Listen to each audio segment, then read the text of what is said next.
बीते दिन झारखंड कैबिनेट में 1932 को लेकर कैबिनेट में प्रस्ताव पारित करते, लेकिन हाँ, राज्य में अभी भी दो धड़े बढ़ चुकी है।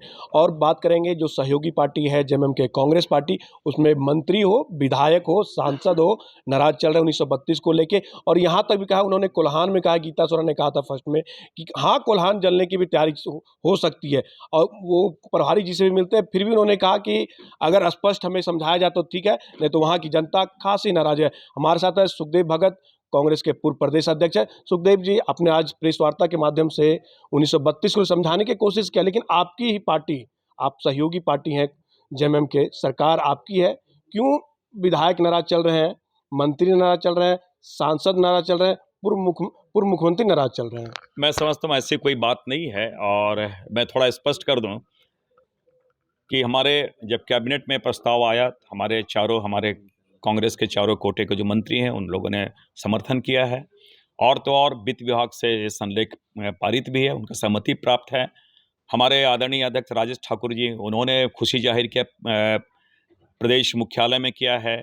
साथ ही साथ बन्ना गुप्ता जी भी साथ में थे, अनूप सिंह जी थे, बंधु तिर्की जी थे, उन्होंने खुशी जाहिर करते सड़कों पे उतरा है। तो मैं समझता हूँ कहीं विरोध का स्वर नहीं है। हाँ, कुछ बातें आई हैं, मैंने देखा है, हमारे दोनों सम्मानित हमारे सांसद हैं, हमारे पूर्व मुख्यमंत्री जी हमारे सम्मानित नेता हैं, वरिष्ठ नेता हमारे हैं, उन्होंने कुछ विसंगतियों की उन्होंने ध्यान आकृष्ट कराया है। और इसे विरोध ना कहे, मैं समझता हूँ यांत्रिक लोकतंत्र में, और लोकतंत्र में बहुत स्वाभाविक है, कुछ चीज़ें अगर संशय की स्थिति है उन बातों को रखना चाहिए। और गांधी का देश है, गांधी के देश में जब भी निर्णय होगा तो गांधीवादी तरीके से, गोडसे के तरीके से तो होगा नहीं, ये बहुत स्पष्ट है। तो उन्होंने जो विसंगतियां उन्होंने जाहिर किया, जो इंगित किया है, मैं थोड़ा स्पष्ट कर दूं।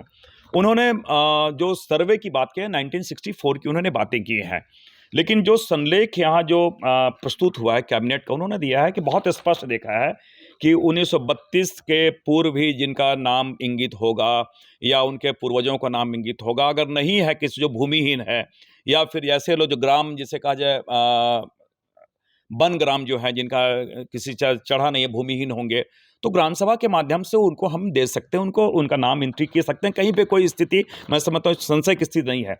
एक बात मैं कह दूं, जो सिंहभूम में, इस सिंहभूम और वेस्ट सिंहभूम, जो कैडेस्ट्रल सर्वे होता है, जो सबसे इंपॉर्टेंट होता है, वो बेस होता है, उसके आधार पर सरकारें फिर revisional survey time to time करते रहती है।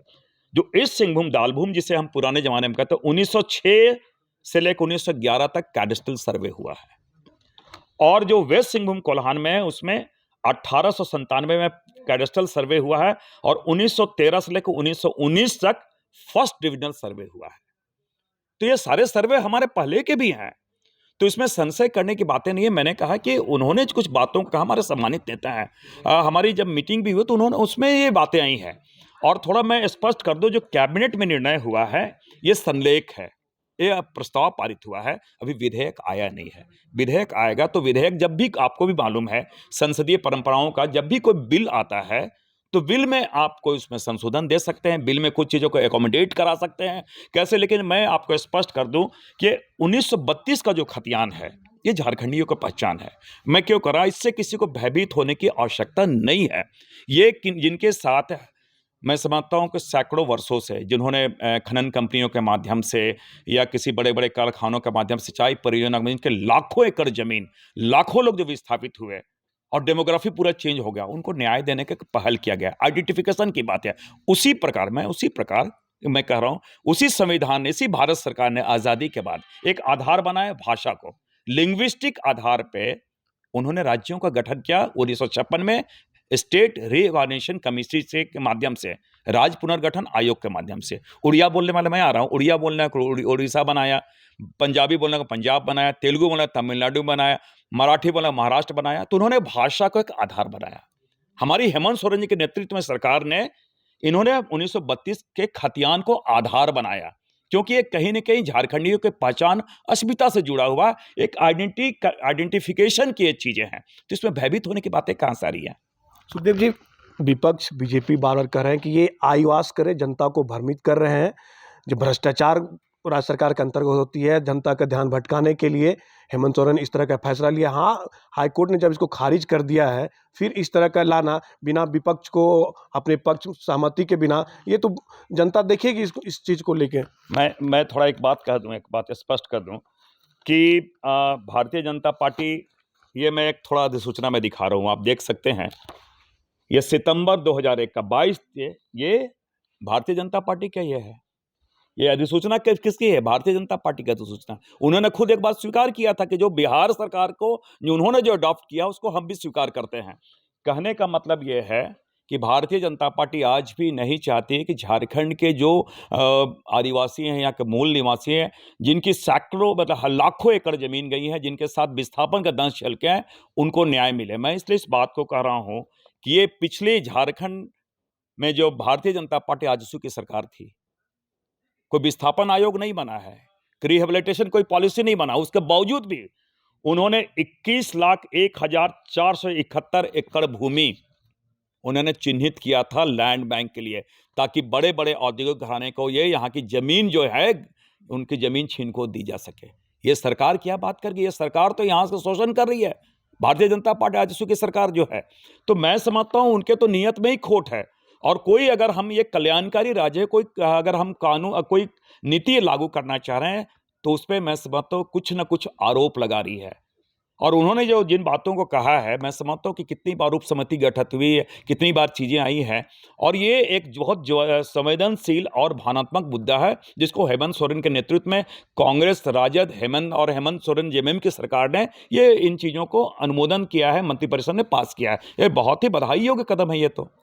सुखदेव जी, अब ये तो कह रहे हैं, लेकिन बाबूलाल मरांडी जो प्रथम मुख्यमंत्री भी थे वो स्पष्ट कर रहे हैं कि जब हाईकोर्ट में ये मामला है तो फिर जनता को गुमराह करने का काम सरकार कर रही है।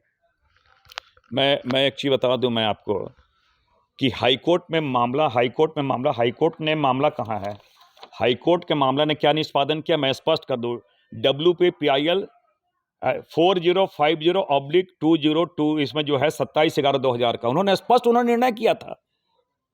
ये बाबूलाल मरांडी जी को मैं समझता हूँ कि वो देख नहीं पाए या उनके संज्ञान में बातें नहीं आई है, या जानबूझ के उन बातों को कर रहे हैं।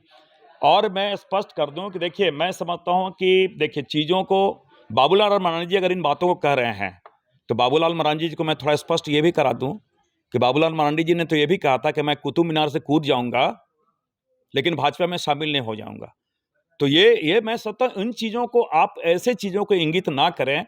आज हेमंत सोरेन के नेतृत्व में सरकार ने जो निर्णय लिया है झारखंडियों की अस्मिता पहचान को आइडेंटिफाई करने के लिए, तो मैं समझता हूँ उनका समर्थन करना चाहिए। और बाबूलाल मरांडी जी स्पष्ट कहें कि मैं झारखंडियों को 1932 खतियान के विरुद्ध स्पष्ट होकर करे। तो सुखदेव जी, आपके पार्टी में जो उनको कैसे समझाने का कोशिश करेंगे? जो अपने फिर से हम कह रहे हैं, आपके जो मंत्री हैं, सांसद हैं, विधायक भी है, पूर्णिमा ने सिंह की बात की, उन्होंने कहा कि सरकार को फिर से पुनर्विचार करना चाहिए इसको लेके। कई के पास नहीं है 1932 का, सिर्फ खतियान आधारित रखे 1932 को हटाने का काम करें। मैं समझता हूँ कि इन्हीं को जो संशय की स्थिति आ रही है, सशंकित होने की आवश्यकता नहीं है। मैं छोटी से मैं फिलोसफर की तरह मैं बात कर रहा हूँ। ईश्वर ने हर जगह पे रास्ते बनाए हैं, हर जगह विकल्प हैं। कोई भी ताला ऐसा नहीं होता जिसकी चाबी नहीं है। तो जो बातें जो माननीय पूर्णिमा जी वो हमारे सम्मानित सदस्य हैं, एमएलए हमारी हैं, गीता कोड़ा जी हमारे सम्मानित सांसद हैं, मधु कोड़ा जी हमारे पूर्व मुख्यमंत्री हैं, सारे हमारे सम्मानित नेता हैं। मैं समझता हूँ जिन विसंगतियों को उन्होंने ध्यान आकृष्ट कराया है, यही तो आंतरिक लोकतंत्र, यही तो खूबसूरती है। उन चीज़ों को कहाँ पे हम जो विधि सम्मत होगा, कहाँ हम उनको एकोमोडेट कर सकते हैं, उसको कैसे हम उनका संशय को दूर करें, ये पार्टी देखेगी। और मैं समझता हूँ कि यहाँ के किसी के साथ अन्याय नहीं होगा। सुखदेव जी, अंतिम सवाल रहेगा कि जिनके पास हथियार नहीं है, आपने सही का 1 ग्राम का उदाहरण दिया है, जो अभी भी संशय की स्थिति में, उन्हें क्या करना चाहेंगे? निश्चित रूप से डरने की आवश्यकता नहीं। मैं समझता हूँ कि प्रेमचंद की एक है पंच परमेश्वर की कॉन्सेप्ट है ग्राम सभा। ग्राम सभा डेमोक्रेसी में क्या है? ग्राम सभा मतलब डेमोक्रेसी में हम क्या बहु प्रजातंत्र सारे लोग मिलकर निर्णय करते हैं, सरकार भी बनाते हैं। तो ग्राम छोटी इकाई हमारी है, गांव के बाद हमारे अलग बनते हैं।